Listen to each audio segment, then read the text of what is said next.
Le retour au pays est triomphal. La foule s'étale à perte de vue. Étienne Tshisekedi a 83 ans. Il vient de passer près de 2 ans en Belgique pour se soigner. Il n'a plus la fougue de ses jeunes années, mais cet accueil spectaculaire prouve qu'il reste aux yeux des Kinois l'opposant ultime en RDC. Opposant, il ne l'a pas toujours été. Au début des années 1960, il entame sa carrière politique aux côtés de Joseph Désiré Mobutu. En 1965, il devient son ministre de l'Intérieur et au fil des ans s'affirme comme l'un des piliers du régime dictatorial qui sévit dans l'ex-Congo belge. Les relations entre les deux hommes se dégradent ensuite. 1980, c'est la rupture. Étienne Tshisekedi dénonce les dérives du pouvoir de Kinshasa. Il prend part à la fondation du parti, l'UDPS. Son engagement dans l'opposition lui vaut d'être plusieurs fois emprisonné. Ce régime n'a jamais toléré la contradiction. Ça fait qu'il a toujours frappé avec violence tout ce qui allait à l'encontre de la volonté du dictateur. En 1996, le régime Mobutu se meurt. Le maréchal président, malade, affaibli, n'exerce plus le pouvoir. Alors que les troupes de Laurent Désiré Kabila s'approchent de Kinshasa. Étienne Tshisekedi se rend à Nice, en France, où Mobutu s'est retiré et propose une alliance à son ancien ennemi.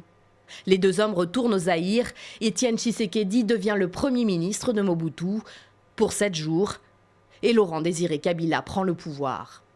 Opposant à Kabila père jusqu'à son assassinat en 2001, puis à Kabila fils, le sphinx de Limete, comme on le surnomme, boycotte la présidentielle de 2006, les premières élections libres de son pays, qui consacre Joseph Kabila comme président de la RDC. 5 ans plus tard, en 2011, il joue le jeu démocratique et fait activement campagne. Attention, réfléchissez bien quand vous irez voter.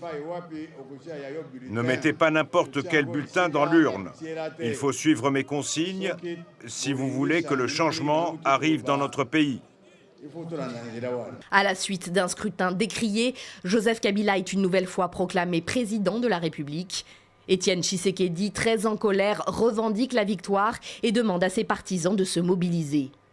Je vous demande à vous tous de rechercher ce monsieur partout où il est dans le territoire national et de me l'amener ici vivant. Depuis lors, il se fera appeler président et prêtera même serment chez lui dans sa résidence de Limete à Kinshasa. Du Congo, je jure solennellement. Mais déjà la maladie le guette et bientôt ce sera l'exil en Belgique pour raisons médicales. Après son retour de 2016, Étienne Tshisekedi acceptera finalement de prendre part au dialogue national, mais sous l'égide de la Senko. Il devait prendre la tête du conseil de suivi de l'accord politique de décembre 2016, l'accord dit de la Saint-Sylvestre, trait d'union entre l'opposition et la majorité présidentielle. L'accord qui devait mener à des élections en 2017. Mais le vieux, comme les Congolais l'appelaient aussi, n'en aura pas eu le temps.